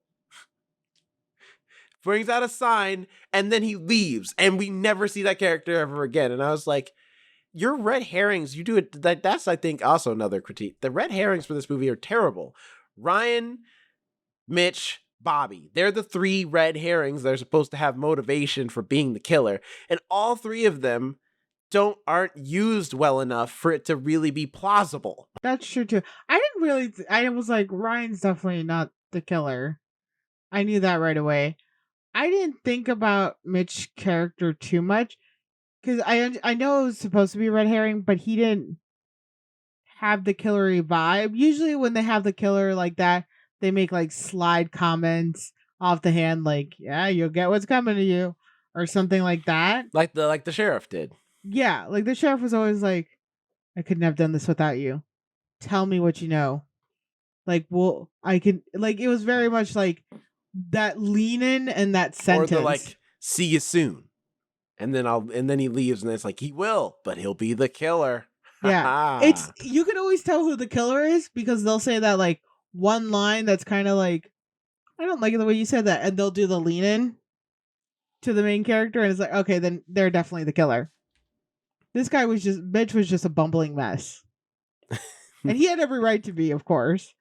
But like, yeah, he didn't have the cool line with the lean in, and it's like, okay, yeah, no, that's the killer. We know what you're saying. Yeah. Final grades.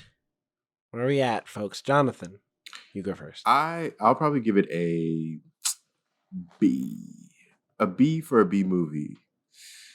I had a good time with it. There were a couple things that made me think that this was, well, I already knew who was written by. Was it written by Eli Roth or was it just directed by him? He was the co-writer. It was also written by Jeff Rendell.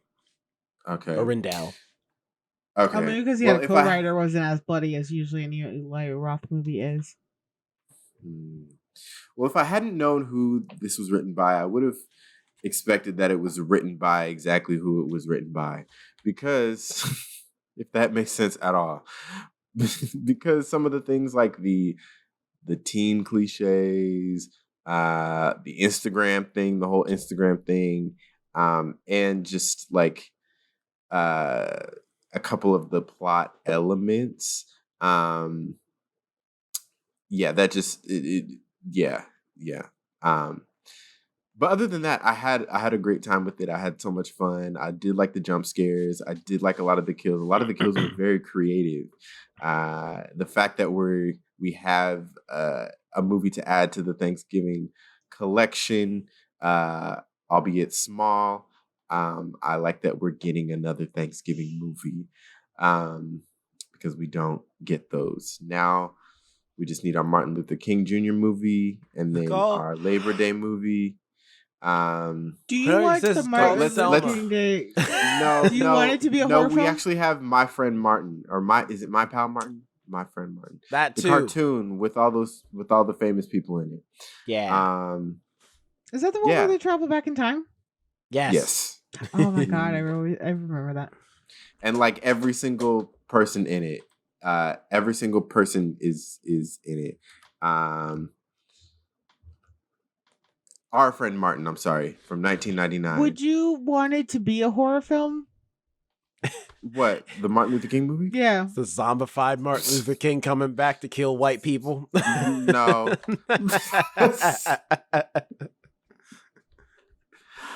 Out here looking like but Blackula. This cast list: Ed Asner, Angela Bassett, Lucas Black, LeVar Burton, Danny Glover, Whoopi Goldberg, Samuel L. Jackson, James Earl Jones, Ashley Judd, John Travolta, Susan Sarandon, Oprah Winfrey, Jaleel White. Everyone's in that movie. I surprisingly only remember LeVar Burton as Sam Jackson, mainly because Sam Jackson is a protester who's pissed. And he's like ready to get active, and Martin Luther King has to calm him down. Which I'm like, if I can imagine Sam Jackson as a civil rights leader, I would imagine him as the one with the Molotov cocktail ready, and MLK being the one to be like, "No, my brother, you cannot throw that through that window." I can see it, but okay. I think my rating would be the same as Jonathan's, where it's definitely a B. And I feel like they framed it to be a B movie too, like with the campiness, with the cliche kids, and with the kills too. Just how I don't want to say cliche because they were creative. Some of the kills were creative, like with the oven and the guy who got impaled by the boat. I couldn't stop laughing though when the grandpa got impaled because the two kids are just screaming there because he had the no one's helping them. Everyone just literally left. Grandpa, I'm like, get out of the car. Hell, the police show up and they don't even get the kids out. They worry about only the family. Like, get in the SUV now.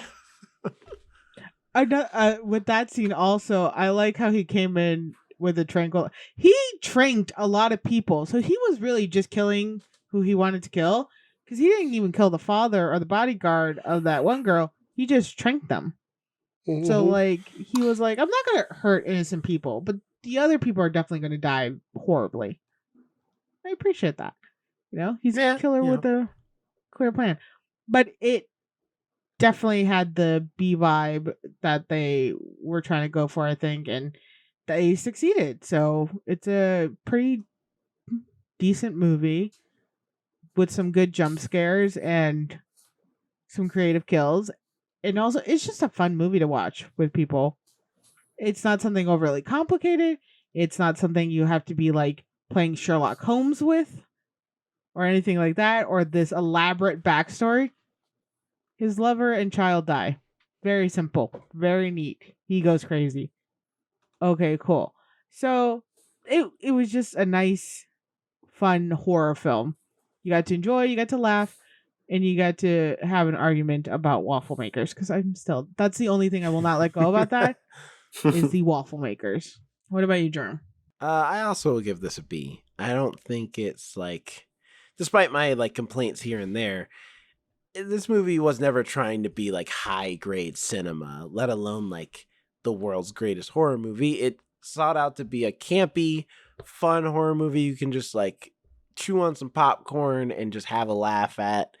Or whinge at when you see like the kills, or just have like a visceral reaction to it, which is like in the spirit of Grindhouse. I just wish they had gone a little farther. I think if they had gone farther in the Grindhouse elements, kind of like Death Proof and Planet Terror did, this would have been an A for me. But they kind of dumbed some of those down, especially for the characters, because I wanted a lot of those more of those cheesy one-liners, like that line with Patrick Dempsey. I'm sure a line that I'm sure he never thought he would have to say in a movie, but he's like, "There will be no leftovers." I was like, "That's He what I'm delivered it talking well, about." though. Like, He delivered it really well. Yeah, he delivered it very well. I was like, I remember want the more whole of crowd, that. Like, the audience laughed at that line. yeah, give me more of those lines. Give me more of that. Like, that's the stuff I came there to see. So, it's there. It's just it doesn't come as much as it should, I guess, is the best way to say it. So, I think if it had more of those elements, this movie would be like a blast and a half. But as it stands right now, it's just a solid B. Like for a solid B movie that you can put on and watch. I feel like watch this on streaming when it comes out. Yeah, definitely. So yeah, those are our thoughts about Thanksgiving, the movie. Comment below, tell us what you think. Did you like it? Did you hate it? This was a long one. I don't think we expected it to, but mostly Squid Game kind of took up a lot of the time. Yeah. But anyway, comment below, tell us what you think about Thanksgiving, the movie, if you enjoyed it. If you didn't enjoy it, why? And as always, before we go, socials. Jonathan, go ahead and say your socials for the second time, because you already said it the first time. You can find me at Jonathan Keys on Twitter, Instagram, wherever you please. Now there's no excuse, because I done said it 2 times in one episode, all right? You can also follow us at the first one. Sorry, I thought you were going to keep rhyming. You were so close to like... Oh, did I rhyme? A little bit. You were like getting close to be like, you're just bringing on a song now. We're out here dropping bars. Right. Whole podcast.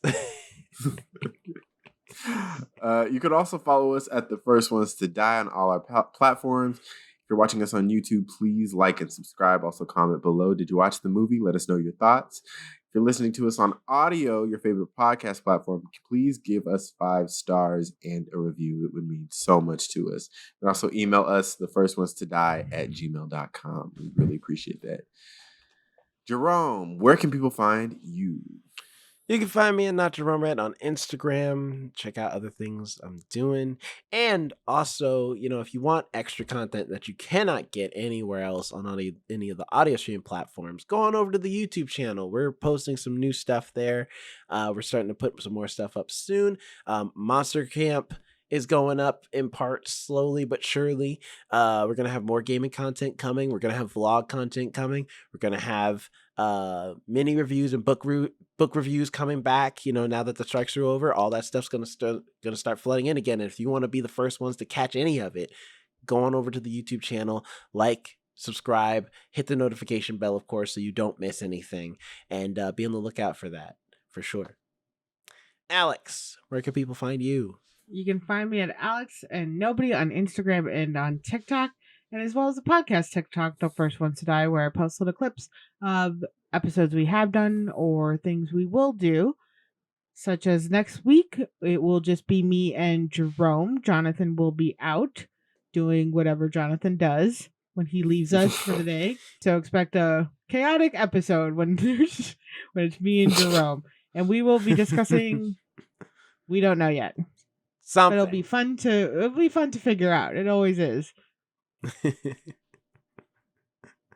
But until then, that's our episode, y'all. Before we go, just remember to have a good evening, good night, good morning, whenever you are listening to this.